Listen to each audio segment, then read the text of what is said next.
This video is owned and produced by Hello Kinetic, a channel to practice listening and reading English every day.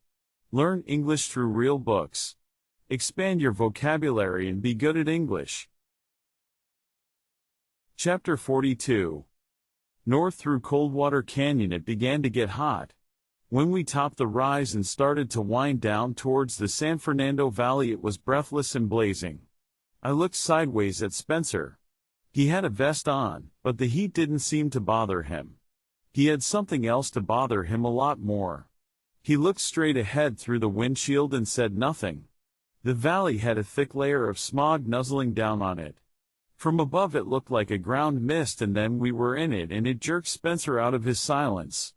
My God, I thought Southern California had a climate, he said. What are they doing, burning old truck tires? It'll be all right in Idle Valley, I told him soothingly. They get an ocean breeze in there. I'm glad they get something besides drunk, he said. From what I've seen of the local crowd in the rich suburbs I think Roger made a tragic mistake in coming out here to live. A writer needs stimulation, and not the kind they bottle. There's nothing around here but one great big suntan hangover. I'm referring to the upper crust people of course. I turned off and slowed down for the dusty stretch to the entrance of Idle Valley, then hit the paving again and in a little while the ocean breeze made itself felt, drifting down through the gap in the hills at the far end of the lake. High sprinklers revolved over the big smooth lawns and the water made a swishing sound as it licked at the grass. By this time most of the well-heeled people were away somewhere else. You could tell by the shuttered look of the houses and the way the gardener's truck was parked smack in the middle of the driveway. Then we reached the Wade's place and I swung through the gateposts and stopped behind Eileen's Jaguar. Spencer got out and marched stolidly across the flagstones to the portico of the house. He rang the bell and the door opened almost at once. Candy was there in the white jacket and the dark good-looking face and the sharp black eyes. Everything was in order. Spencer went in. Candy gave me a brief look and nearly shut the door in my face. I waited and nothing happened. I leaned on the bell and heard the chimes. The door swung wide and Candy came out snarling. Beat it. Turn blue. You want a knife in the belly? I came to see Mrs. Wade. She don't want any part of you. Out of my way, peasant. I got business here. Candy. It was her voice, and it was sharp. He gave me a final scowl and backed into the house. I went in and shut the door. She was standing at the end of one of the facing davenports, and Spencer was standing beside her. She looked like a million. She had white slacks on, very high-waisted, and a white sport shirt with half sleeves, and a lilac-colored handkerchief budding from the pocket over her left breast. Candy is getting rather dictatorial lately, she said to Spencer. It's so good to see you, Howard. And so nice of you to come all this way. I didn't realize you were bringing someone with you. Marlowe drove me out, Spencer said. Also he wanted to see you. I can't imagine why, she said coolly. Finally she looked at me, but not as if not seeing me for a week had left an emptiness in her life. Well, it's going to take a little time, I said. She sat down slowly. I sat down on the other davenport. Spencer was frowning. He took his glasses off and polished them. That gave him a chance to frown more naturally. Then he sat on the other end of the davenport from me. I was sure you would come in time for lunch, she told him, smiling. Not today, thanks. No? Well, of course if you are too busy. Then you just want to see that script. If I may. Of course. Candy. Oh, he's gone. It's on the desk in Roger's study. I'll get it. Spencer stood up. May I get it? Without waiting for an answer he started across the room. 10 feet behind her he stopped and gave me a strained look. Then he went on. I just sat there and waited until her head came around and her eyes gave me a cool impersonal stare. What was it you wanted to see me about? She asked curtly. This and that. I see you are wearing that pendant again. I often wear it. It was given to me by a very dear friend a long time ago. Yeah. You told me. It's a British military badge of some sort, isn't it? She held it out at the end of the thin chain. It's a jeweler's reproduction of one. Smaller than the original and in golden enamel. Spencer came back across the room and sat down again and put a thick pile of yellow paper on the corner of the cocktail table in front of him. He glanced at it idly, then his eyes were watching Eileen. "Could I look at it a little closer?" I asked her. She pulled the chain around until she could unfasten the clasp. She handed the pendant to me, or rather she dropped it in my hand. Then she folded her hands in her lap and just looked curious. "Why are you so interested?" "It's the badge of a regiment called the Artists' Rifles, a territorial regiment. The man who gave it to me was lost soon afterwards. At Andelsnes. In Norway, in the spring of that terrible year, 1940. She smiled and made a brief gesture with one hand. "He was in love with me." "Eileen was in London all through the Blitz," Spencer said in an empty voice. "She couldn't get away." We both ignored Spencer. "And you were in love with him," I said. She looked down and then raised her head and our glances locked. "It was a long time ago," she said. "And there was a war. Strange things happen." "There was a little more to it than that, Mrs. Wade. I guess you forget how much you opened up about him. The wild, mysterious, improbable kind of love that never comes but once. I'm quoting you. In a way you're still in love with him. It's darn nice of me to have the same initials. I suppose that had something to do with your picking me out." "His name was nothing like yours," she said coldly. "And he is dead, dead, dead." I held the gold and enamel pendant out to Spencer. He took it reluctantly. "I've seen it before," he muttered. "Check me on the design," I said. "It consists of a broad dagger in white enamel with a gold edge. The dagger points downwards and the flat of the blade crosses in front of a pair of upward curling pale blue enamel wings. Then it crosses in back of a scroll. On the scroll are the words, WHO dares wins." "That seems to be correct," he said. "What makes it important?" "She says it's a badge of the Artists' Rifles, a territorial outfit. She says it was given to her by a man who was in that outfit and was lost in the Norwegian campaign with the British Army in the spring of 1940 at Andelsnes." I had their attention. Spencer watched me steadily. I wasn't talking to the birds and he knew it. Eileen knew it too. Her tawny eyebrows were crimped in a puzzled frown which could have been genuine. It was also unfriendly. "This is a sleeve badge," I said. "It came into existence because the Artists' Rifles were made over or attached or seconded, or whatever the correct term is, into a special air service outfit. They had originally been a territorial regiment of infantry. This badge didn't even exist until 1947. Therefore nobody gave it to Mrs. Wade in 1940. Also, no Artists' Rifles were landed at Andelsnes in Norway in 1940.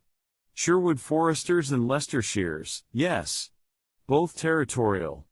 Artists' Rifles, no. Am I being nasty?" Spencer put the pendant down on the coffee table and pushed it slowly across until it was in front of Eileen. He said nothing. "Do you think I wouldn't know?" Eileen asked me contemptuously. "Do you think the British War Office wouldn't know?" I asked her right back.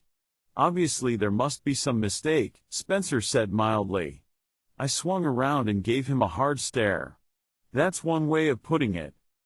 "Another way of putting it is that I am a liar," Eileen said icily. "I never knew anyone named Paul Marston, never loved him or he me. He never gave me a reproduction of his regimental badge, he was never missing in action, he never existed. I bought this badge myself in a shop in New York where they specialize in imported British luxuries, things like leather goods, handmade brogues, regimental and school ties and cricket blazers, knickknacks with coats of arms on them and so on. Would an explanation like that satisfy you, Mr. Marlowe?" "The last part would. Not the first. No doubt somebody told you it was an Artists' Rifles badge and forgot to mention what kind, or didn't know. But you did know Paul Marston and he did serve in that outfit, and he was missing in action in Norway. But it didn't happen in 1940, Mrs. Wade. It happened in 1942 and he was in the commandos then, and it wasn't at Andelsness, but on a little island off the coast where the commando boys pulled a fast raid. I see no need to be so hostile about it, Spencer said in an executive sort of voice. He was fooling with the yellow sheets in front of him now. I didn't know whether he was trying to stooge for me or was just sore. He picked up a slab of yellow script and weighed it on his hand. You going to buy that stuff by the pound? I asked him. He looked startled, then he smiled a small difficult smile. Eileen had a pretty tough time in London, he said. Things get confused in one's memory. I took a folded paper out of my pocket. Sure, I said. Like who you got married to? This is a certified copy of a marriage certificate. The original came from Caxton Hall Registry Office. The date of the marriage is August 1942. The parties named are Paul Edward Marston and Eileen Victoria Samsel. In a sense Mrs. Wade is right. There was no such person as Paul Edward Marston. It was a fake name because in the army you have to get permission to get married. The man faked an identity. In the army he had another name. I have his whole army history. It's a wonder to me that people never seem to realize that all you have to do is ask. Spencer was very quiet now. He leaned back and stared. But not at me. He stared at Eileen. She looked back at him with one of those faint half-deprecatory, half-seductive smiles women are so good at. But he was dead, Howard. Long before I met Roger. What could it possibly matter? Roger knew all about it. I never stopped using my unmarried name. In the circumstances I had to. It was on my passport. Then after he was killed in action, she stopped and drew a slow breath and let her hand fall slowly and softly to her knee. All finished, all done for, all lost. You're sure Roger knew? He asked her slowly. He knew something, I said. The name Paul Marston had a meaning for him. I asked him once and he got a funny look in his eyes. But he didn't tell me why. She ignored that and spoke to Spencer. Why, of course Roger knew all about it. Now she was smiling at Spencer patiently as if he was being a little slow on the take. The tricks they have. Then why lie about the dates? Spencer asked dryly. Why? Say the man was lost in 1940 when he was lost in 1942? Why wear a badge that he couldn't have given you and make a point of saying that he did give it to you? Perhaps I was lost in a dream, she said softly. Or a nightmare, more accurately. A lot of my friends were killed in the bombing. When you said goodnight in those days you tried not to make it sound like goodbye. But that's what it often was. And when you said goodbye to a soldier, it was worse. It's always the kind and gentle ones that get killed. He didn't say anything. I didn't say anything. She looked down at the pendant lying on the table in front of her. She picked it up and fitted it to the chain around her neck again and leaned back composedly. I know I haven't any right to cross-examine you, Eileen, Spencer said slowly. Let's forget it. Marlowe made a big thing out of the badge and the marriage certificate and so on. Just for a moment I guess he had me wondering. Mr. Marlowe, she told him quietly, makes a big thing out of trifles. But when it comes to a really big thing, like saving a man's life, he is out by the lake watching a silly speedboat. And you never saw Paul Marston again, I said. How could I when he was dead? You didn't know he was dead. There was no report of his death from the Red Cross. He might have been taken prisoner. She shuddered suddenly. In October 1942, she said slowly, Hitler issued an order that all commando prisoners were to be turned over to the Gestapo. I think we all know what that meant. Torture and a nameless death in some Gestapo dungeon. She shuddered again. Then she blazed at me, You're a horrible man. You want me to live that over again, to punish me for a trivial lie. Suppose someone you loved had been caught by those people and you knew what had happened, what must have happened to him or her?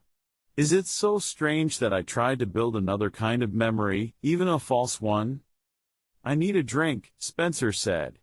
I need a drink badly. May I have one? She clapped her hands and Candy drifted up from nowhere as he always did. He bowed to Spencer. "What you like to drink, Señor Spencer?" "Straight Scotch, and plenty of it," Spencer said. Candy went over in the corner and pulled the bar out from the wall. He got a bottle up on it and poured a stiff jolt into a glass. He came back and set it down in front of Spencer. He started to leave again. "Perhaps, Candy," Eileen said quietly, "Mr. Marlowe would like a drink too." He stopped and looked at her, his face dark and stubborn. "No, thanks," I said. "No drink for me." Candy made a snorting sound and walked off. There was another silence. Spencer put down half of his drink. He lit a cigarette. He spoke to me without looking at me. "I'm sure Mrs. Wade or Candy could drive me back to Beverly Hills. Or I can get a cab. I take it you've said your piece." I refolded the certified copy of the marriage license. I put it back in my pocket.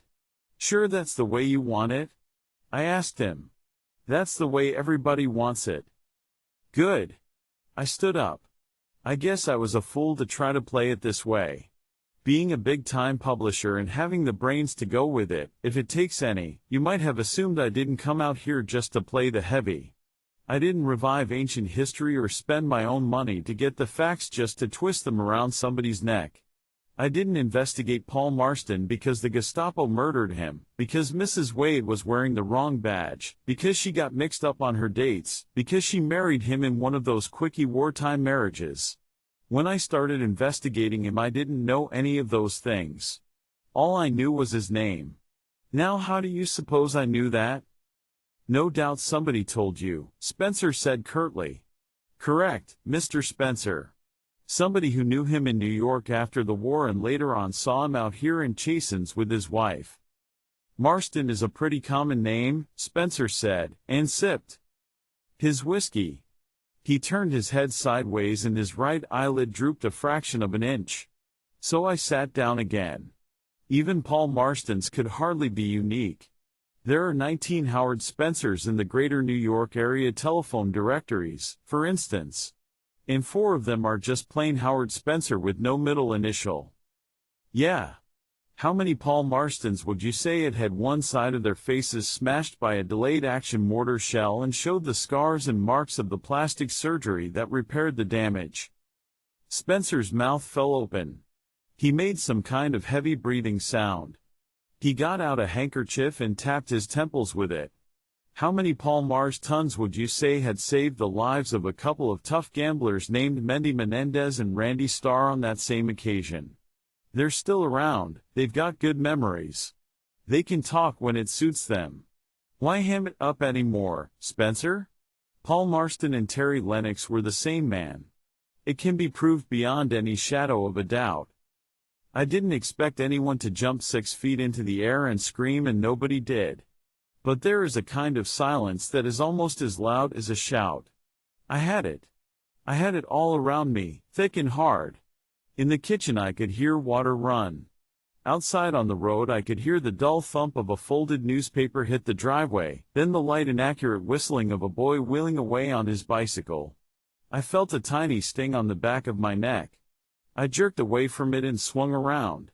Candy was standing there with his knife in his hand.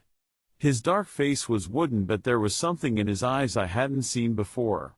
"You are tired, amigo," he said softly. "I fix you a drink, no?" "Bourbon on the rocks, thanks," I said. "De pronto, señor." He snapped the knife shut, dropped it into the side pocket of his white jacket and went softly away. Then at last I looked at Eileen. She sat leaning forward, her hands clasped tightly. The downward tilt of her face hid her expression if she had any. And when she spoke, her voice had the lucid emptiness of that mechanical voice on the telephone that tells you the time, and if you keep on listening, which people don't because they have no reason to, it will keep on telling you the passing seconds forever, without the slightest change of inflection. I saw him once, Howard. Just once. I didn't speak to him at all. Nor he to me. He was terribly changed. His hair was white in his face, it wasn't quite the same face. But of course I knew him, and of course he knew me. We looked at each other. That was all. Then he was gone out of the room, and the next day he was gone from her house.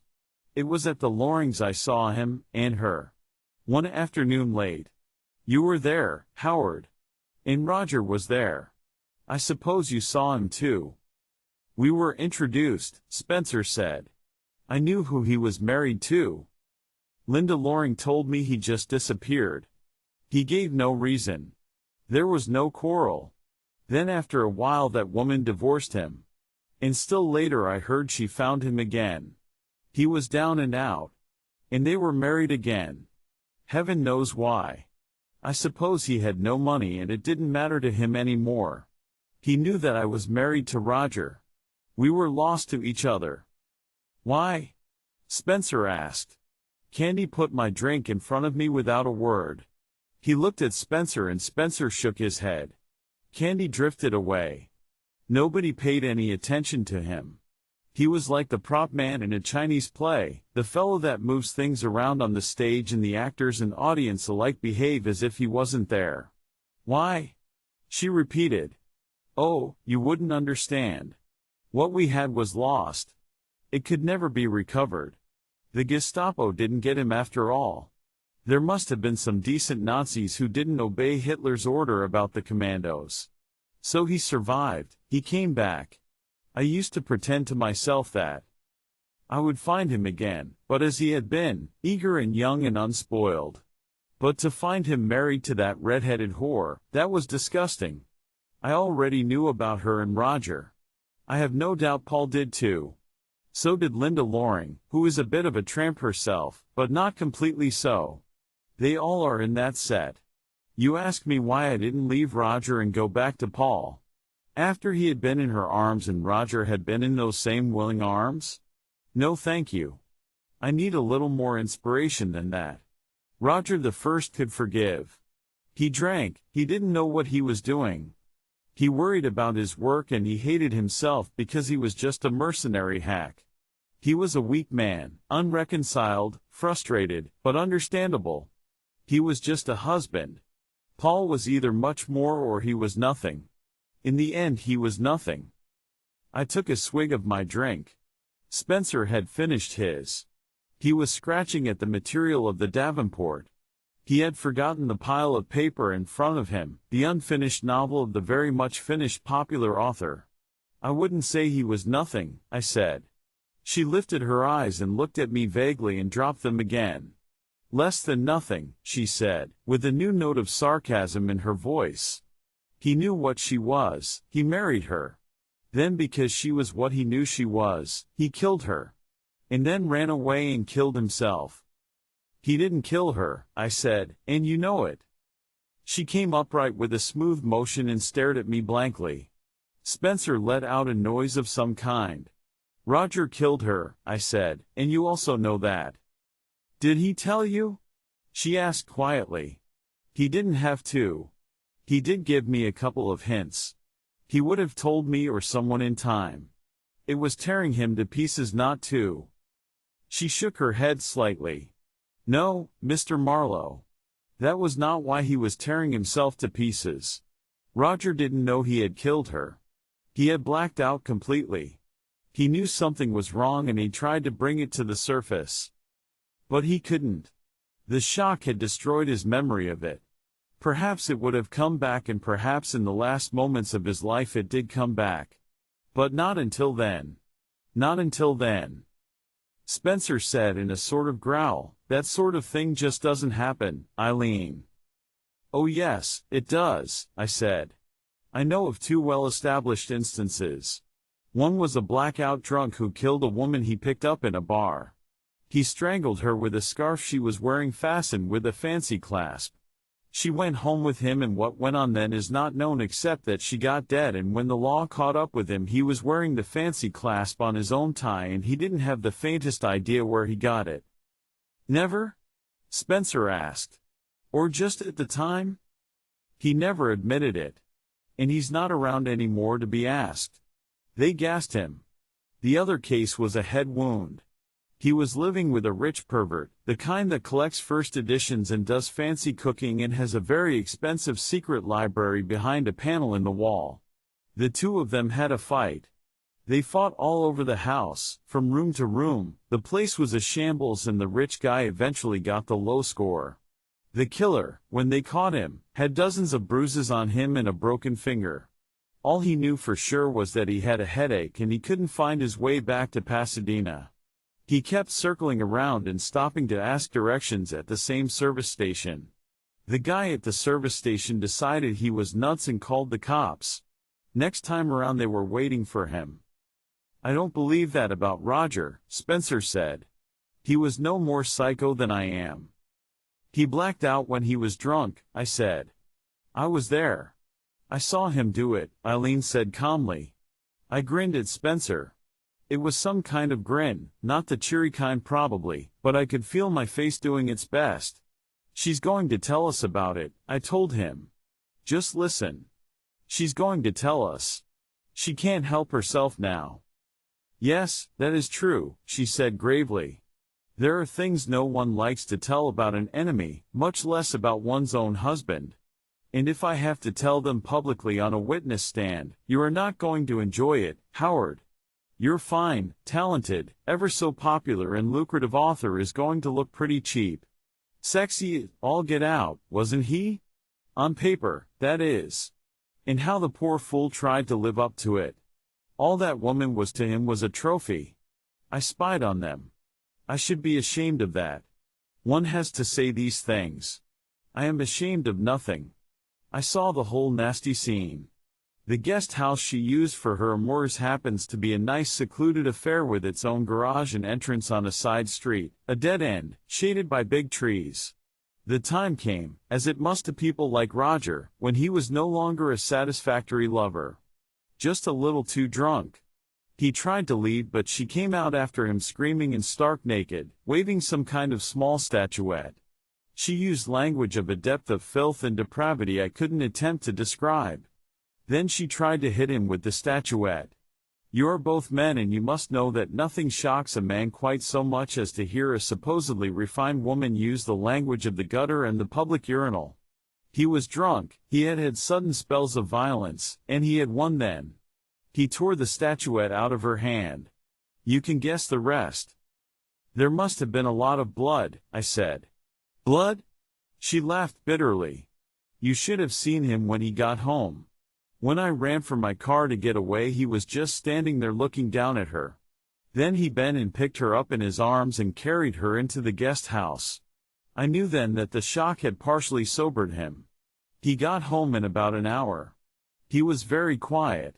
It shook him when he saw me waiting. But he wasn't drunk then.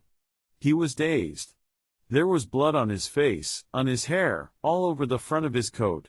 I got him into the lavatory off the study and got him stripped and cleaned off enough to get him upstairs into the shower. I put him to bed. I got an old suitcase and went downstairs and gathered up the bloody clothes and put them in the suitcase. I cleaned the basin and the floor and then I took a wet towel out and made sure his car was clean. I put it away and got mine out. I drove to the Chatsworth Reservoir and you can guess what I did with the suitcase full of bloody clothes and towels. She stopped. Spencer was scratching at the palm of his left hand. She gave him a quick glance and went on. While I was away he got up and drank a lot of whiskey. And the next morning he didn't remember a single thing.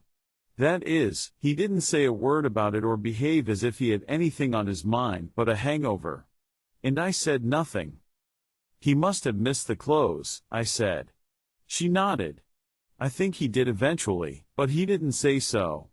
Everything seemed to happen at once about that time. The papers were full of it, then Paul was missing, and then he was dead in Mexico. How was I to know that would happen? Roger was my husband. He had done an awful thing, but she was an awful woman. And he hadn't known what he was doing. Then almost as suddenly as it began the papers dropped it. Linda's father must have had something to do with that. Roger read the papers, of course, and he made just the sort of comments one would expect from an innocent bystander who had just happened to know the people involved. Weren't you afraid? Spencer asked her quietly. I was sick with fear, Howard. If he remembered, he would probably kill me. He was a good actor, most writers are, and perhaps he already knew and was just waiting for a chance. But I couldn't be sure. He might, just might, have forgotten the whole thing permanently. And Paul was dead. If he never mentioned the clothes that you had dumped in the reservoir, that proved he suspected something, I said. And remember, in that stuff he left in the typewriter the other time, the time he shot the gun off upstairs and I found you trying to get it away from him, he said a good man had died for him. He said that. Her eyes widened just the right amount. He wrote it, on the typewriter. I destroyed it, he asked me to. I supposed you had already seen it. I never read anything he wrote in his study. You read the note he left the time Veringer took him away. You even dug something out of the wastebasket. That was different, she said coolly. I was looking for a clue to where he might have gone. Okay, I said, and leaned back. Is there any more? She shook her head slowly, with a deep sadness. I suppose not. At the very last, the afternoon he killed himself, he may have remembered. We'll never know. Do we want to know? Spencer cleared his throat. What was Marlowe supposed to do in all this? It was your idea to get him here. You talked me into that, you know. I was terribly afraid. I was afraid of Roger and I was afraid for him. Mr. Marlowe was Paul's friend, almost the last person to see him who knew him. Paul might have told him something. I had to be sure. If he was dangerous, I wanted him on my side. If he found out the truth, there might still be some way to save Roger. Suddenly and for no reason that I could see, Spencer got tough. He leaned forward and pushed his jaw out. Let me get this straight, Eileen. Here was a private detective who was already in bad with the police. They'd had him in jail. He was supposed to have helped Paul, I call him that because you do, jump the country to Mexico. That's a felony, if Paul was a murderer. So if he found out the truth and could clear himself, he would just sit on his hands and do nothing. Was that your idea? I was afraid, Howard. Can't you understand that? I was living in the house with a murderer who might be a maniac. I was alone with him a large part of the time. I understand that, Spencer said, still tough. But Marlowe didn't take it on, and you were still alone. Then Roger fired the gun off and for a week after that you were alone. Then Roger killed himself and very conveniently it was Marlowe who was alone that time. That is true, she said. What of it? Could I help it? All right, Spencer said. Is it just possible you thought Marlowe might find the truth and with the background of the gun going off once already, just kind of hand it to Roger and say something like, look, old man, you're a murderer and I know it and your wife knows it. She's a fine woman. She has suffered enough. Not to mention Sylvia Lennox's husband. Why not do the decent thing and pull the trigger and everybody will assume it was just a case of too much wild drinking. So I'll stroll down by the lake and smoke a cigarette, old man. Good luck and goodbye. Oh, here's the gun. It's loaded and it's all yours. You're getting horrible, Howard. I didn't think anything of the sort. You told the deputy Marlowe had killed Roger. What was that supposed to mean? She looked at me briefly, almost shyly. I was very wrong to say that. I didn't know what I was saying. Maybe you thought Marlowe had shot him, Spencer suggested calmly. Her eyes narrowed. Oh no, Howard. Why? Why would he do that? That's an abominable suggestion. Why? Spencer wanted to know. What's abominable about it? The police had the same idea. And Candy gave them a motive. He said Marlowe was in your room for 2 hours the night Roger shot a hole in his ceiling, after Roger had been put to sleep with pills. She flushed to the roots of her hair. She stared at him dumbly. And you didn't have any clothes on, Spencer said brutally. That's what Candy told them. But at the inquest, she began to say in a shattered kind of voice. Spencer cut her off. The police didn't believe Candy. So he didn't tell it at the inquest. Oh. It was a sigh of relief. Also, Spencer went on coldly, the police suspected you. They still do. All they need is a motive. Looks to me like they might be able to put one together now. She was on her feet. I think you had both better leave my house, she said angrily. The sooner the better. Well, did you or didn't you? Spencer asked calmly, not moving except to reach for his glass and find it empty. Did I or didn't I what? Shoot Roger? She was standing there staring at him. The flush had gone. Her face was white and tight and angry. I'm just giving you the sort of thing you'd get in court. I was out. I had forgotten my keys. I had to ring to get into the house. He was dead when I got home. All that is known. What has got into you, for God's sake? He took a handkerchief out and wiped his lips. Eileen, I've stayed in this house 20 times. I've never known that front door to be locked during the daytime. I don't say you shot him. I just asked you. And don't tell me it was impossible. The way things worked out, it was easy. I shot my own husband? She asked slowly and wonderingly. Assuming, Spencer said in the same indifferent voice, that he was your husband. You had another when you married him. Thank you, Howard. Thank you very much. Roger's last book, his swan song, is there in front of you. Take it and go. And I think you had better call the police and tell them what you think. It will be a charming ending to our friendship. Most charming. Goodbye, Howard. I am very tired and I have a headache. I'm going to my room and lie down. As for Mr. Marlowe, and I suppose he put you up to all this, I can only say to him that if he didn't kill Roger in a literal sense, he certainly drove him to his death. She turned to walk away. I said sharply, Mrs. Wade, just a moment. Let's finish the job. No sense in being bitter. We are all trying to do the right thing. That suitcase you threw into the Chatsworth Reservoir, was it heavy? She turned and stared at me. It was an old one, I said. Yes, it was very heavy. How did you get it over the high wire fence around the reservoir? What? The fence? She made a helpless gesture. I suppose in emergencies one has an abnormal strength to do what has to be done. Somehow or other I did it. That's all. There isn't any fence, I said. Isn't any fence? She repeated it dully, as if it didn't mean anything. And there was no blood on Roger's clothes. And Sylvia Lennox wasn't killed outside the guest house, but inside it on the bed. And there was practically no blood, because she was already dead, shot dead with a gun, and when the statuette was used to beat her face to a pulp, it was beating a dead woman. And the dead, Mrs. Wade, bleed very little. She curled her lip at me contemptuously. I suppose you were there, she said scornfully. Then she went away from us. We watched her go. She went up the stairs slowly, moving with calm elegance. She disappeared into her room and the door closed softly but firmly behind her. Silence. What was that about the wire fence? Spencer asked me vaguely. He was moving his head back and forth. He was flushed and sweating.